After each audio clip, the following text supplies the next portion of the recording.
Trump says deal to end Ukraine war closer than ever after Berlin talks.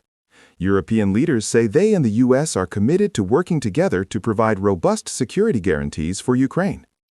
U.S. President Donald Trump has said that an agreement to end Russia's war on Ukraine is closer than ever after key leaders held talks in Berlin, but several officials said that significant differences remain over territorial issues. Trump told reporters in the Oval Office on Monday that he had very long and very good talks with Ukrainian President Volodymyr Zelensky and the leaders of France, Germany, the United Kingdom, and NATO. "We're having tremendous support from European leaders. They want to get it ended also," he said. "We had numerous conversations with President Vladimir Putin of Russia, and I think we're closer now than we have been ever, and we'll see what we can do." Zelensky had earlier said that negotiations with U.S. and European leaders were difficult but productive.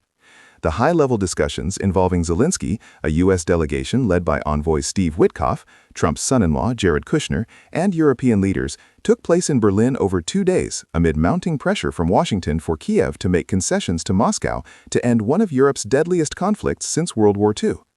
In a statement following the talks, European leaders said they and the U.S. were committed to working together to provide robust security guarantees to Ukraine, including a European-led multinational force Ukraine supported by the U.S.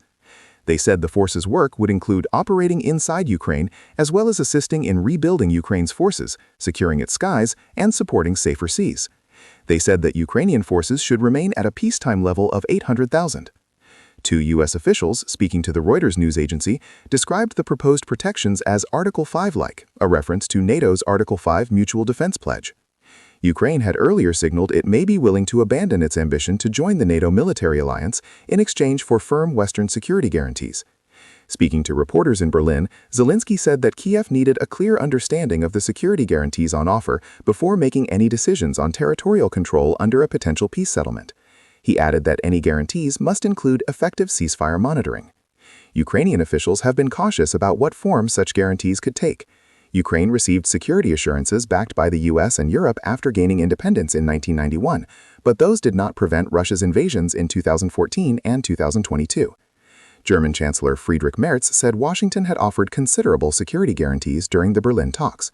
"What the U.S. has placed on the table here in Berlin, in terms of legal and material guarantees, is really considerable," Merz said at a joint news conference with Zelensky.